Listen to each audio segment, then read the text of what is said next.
amazing viewers. Thank you so much for joining me on my program once again. I appreciate you wherever you are connecting from. If you have not subscribed to my channel, please kindly subscribe to my channel.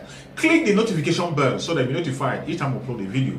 You will be among the first to receive it. Thank you so much and remain blessed. Also had a fair share of democratic rule, but let me ask someone whose maybe major experience has been largely that of a democratic experience. I do not know what stories you've heard.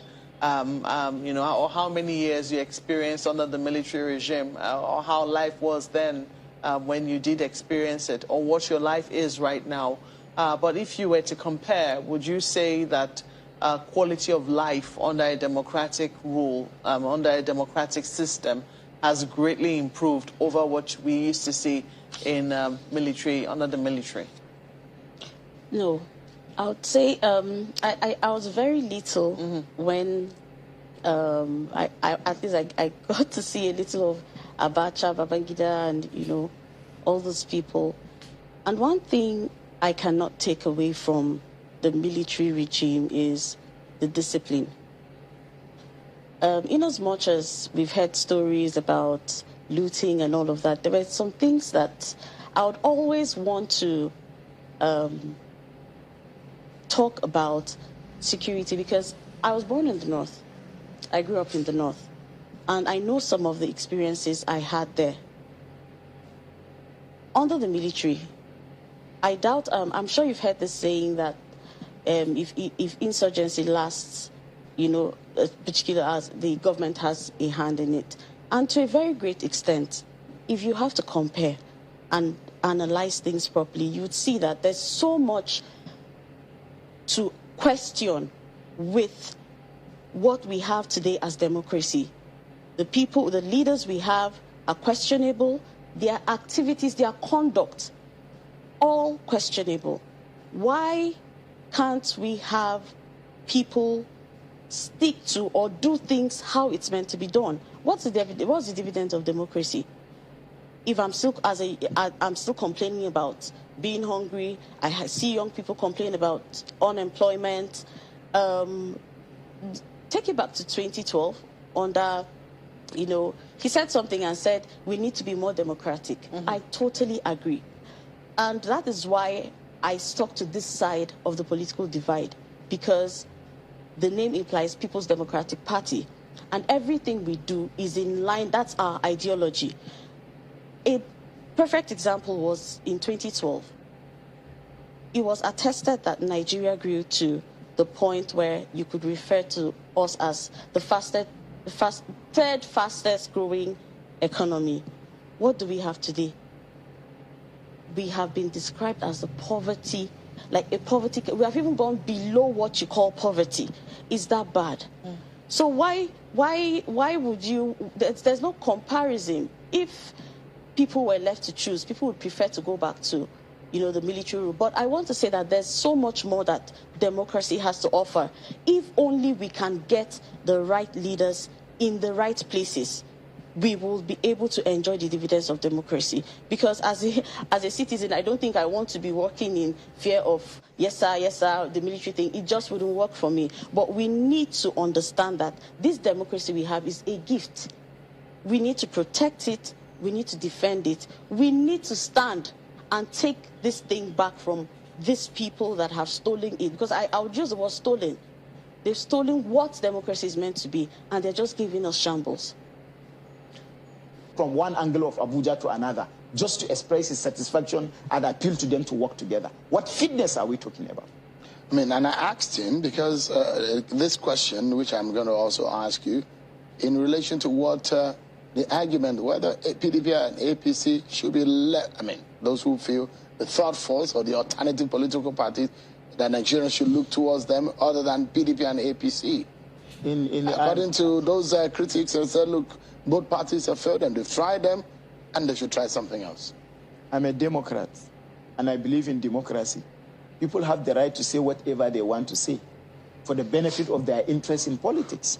But I believe that Tinubu will do better, and I believe APC government have done better. I equally acknowledge the fact that the government of President Muhammadu Buhari is not a saint, It has its own attendant failure, which is accepted by me. And reason for that failure is equally made very clear by me. But it doesn't mean that you cannot develop. One thing about democracy, in my own opinion, is when there is continuity, definitely problems are going to be solved.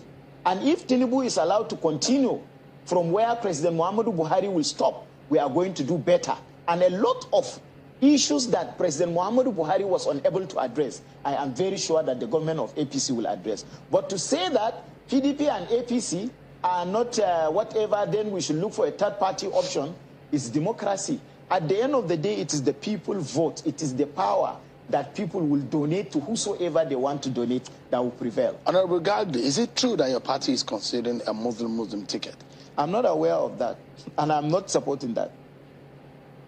What if that's the decision of the candidate, because the candidate is incumbent on him to choose a running mate? Yes, it is his own right to choose whosoever he wants to choose for the benefit of winning election. But again, if he does that, some of us will respect his right for doing that. But I don't think we are fair to even Bola Ahmed Tinubu to be arrogating the intention of running a Muslim ticket to him. I believe in Nigeria.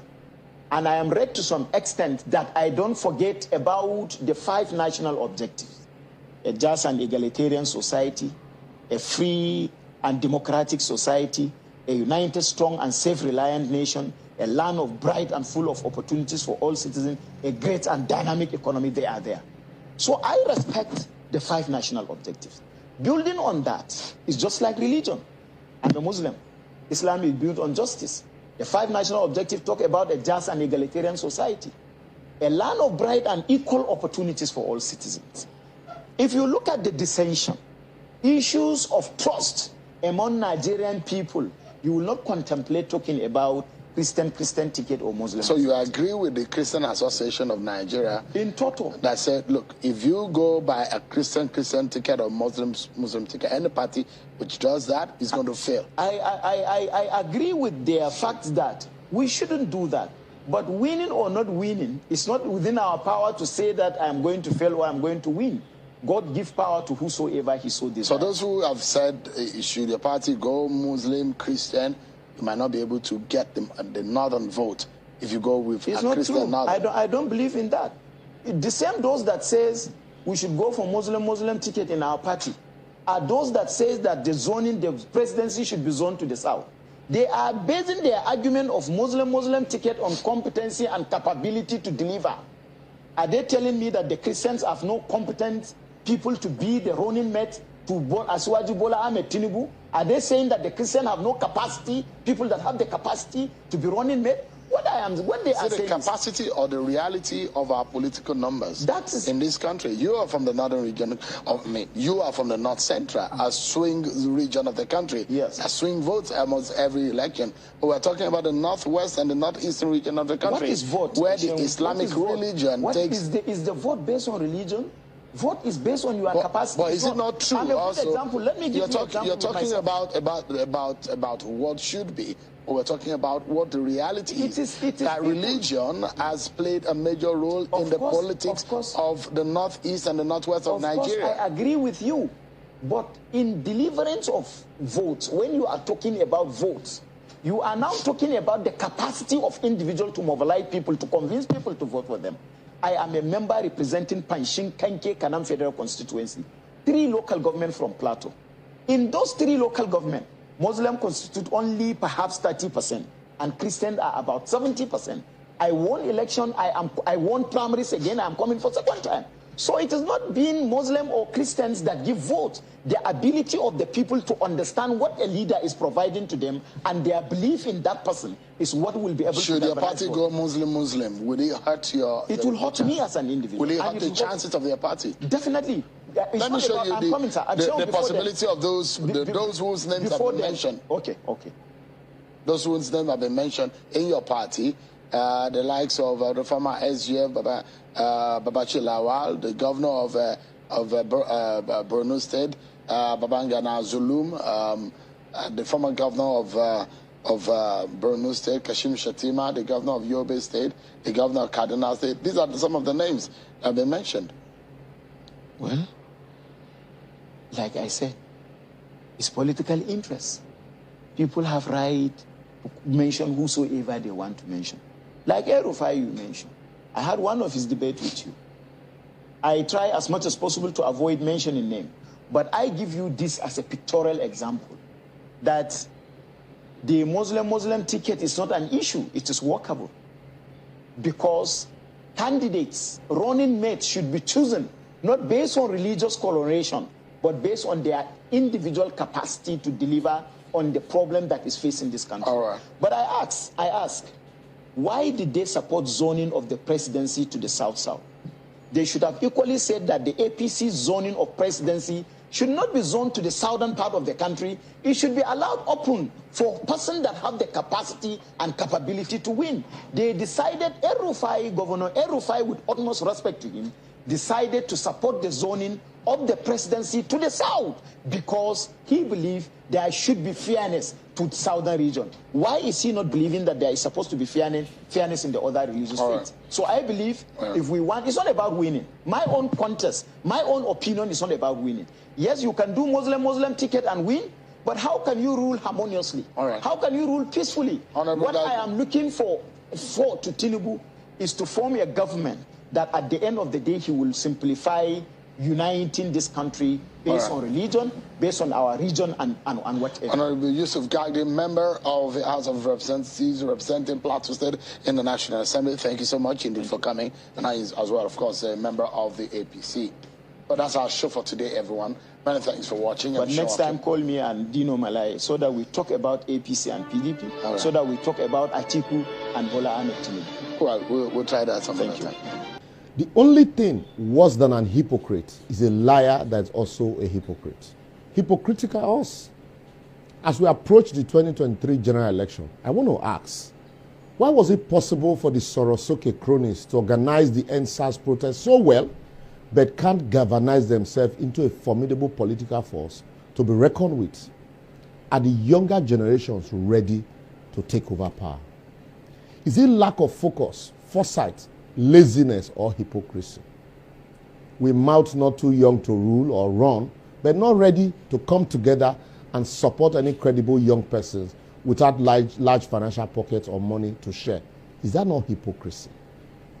We complain about how government and their political allies instructed soldiers to fire live ammunition at defenseless protesters during NSAS protests, but willingly gather and chant slogans in support of the same politicians for campaign. Youth volunteer for Tinubu, youth arise for Atiku, Buhari youth vanguard, Oshibanjo youth movement. Frankly, I don't have another word for you but hypocrisy. We complain about the cost of nomination form for APC and PDP, but small political movement or civil society where we form, small money when we gather to manage or share a problem, groups scatter, others go form their own. No unity of purpose. How are we different from our politicians? You tell me Peter Obi or Kingsley Moghalu or Fela Duro-Toye or Yaya Bello is a good candidate to govern Nigeria, but turn around to say, he no go win as he no get structure. Forgetting saying now you be the structure where them need. Stop being hypocritical. If you put your money where your mouth is, then go win. You are a business person, ready to dole out bundle of cash at parties and events, while complaining about harsh economic environment in Nigeria, yet not ready to deploy same resources to strengthen or support credible candidates or parties, apart from the same APC and PDP. If you know be hypocrisy, then I don't know what I go call you. You are there shouting, politicians are thieves, stealing our money, but you are ready to compromise any process to make money. And you go shamelessly come out tight to give pastor, thinking you feel bribe God. NYC is your case. Now your suffering continue. How Nigeria go take good? It's a notorious fact that politicians steal, kill, maim, snatch ballot boxes just to win election. Do they do these things themselves? It is you and I they use to achieve these things. If you say no and I say no, it will stop as they won't find anybody to use. So let's stop all of this hypocrisy and act. You are a pastor selling master key, olive oil, holy water, anointing, prayer blessings and powers. You claim you receive from God freely. Telling people to pray instead of working or pay tithe instead of taxes. yet blame politicians for stealing or deceiving the people. I beg, remove the speck in your eyes, Jerry. A country where the youth dare not have a plan, as they have to flow according to the plan of the country, or the plan the country have for them. While ASUU is on strike, the same youth will slavishly run and vote after the same politicians that put them in the same mess. I'm sorry to say, we can never be great if mindsets don't change. I know they swear. I just make all of us wake up. A land where an engineer becomes a comedian for lack of jobs, and a general who becomes president acts comical, where a pastor tells you to pray for safety, but surround himself with armed guards and security personnel, and governors and legislators that promise you safety and security are chased away from their hometown by terrorists and bandits. Yet, the National Assembly would rather beg the president to act than activate his constitutional power of impeachment. He's not only walking on a path to nowhere and sitting on a time bomb. And unless we collectively wake up, change our mindset and ways and do the right thing, soon the innocent ones will be in jail while the guilty ones will be in leadership position, as it don't happen already. I will therefore advocate. It is not just the politicians that destroy our country. We all collectively did. By our silence in the face of ineptitude, our insincerity and acquiescence in the face of nepotism and favoritism, our complexity and concern me attitude when things go wrong despite our individual strength and can-do spirit. If we change and insist on doing the right thing, or individually make collective sacrifice, not minding the danger or inherent benefit, just the way we do when we go abroad, I tell you, our politicians will take us seriously and do the right thing, as our tongue will be stronger than our voices. Thank you so much for your patience to watch from the beginning to the end. I hope you have learned something from the video you have just watched. The video you have just watched is to bring information to your doorstep and for educational purpose. It is not to demonize anybody. Let us watch continuously and see who can be able to make a sense out of every nonsense we are seeing. We must continue. We move. It doesn't matter what they do. It doesn't matter what they say. They will kill us. We will kill them. At the end of the day, Biafra is here. Thank you for watching. If you have not subscribed to the channel, please kindly subscribe to the channel. Click the notification bell so that you're notified each time I upload a video. You will be among the first to receive it. Thank you and remain blessed. Bye-bye. See you again.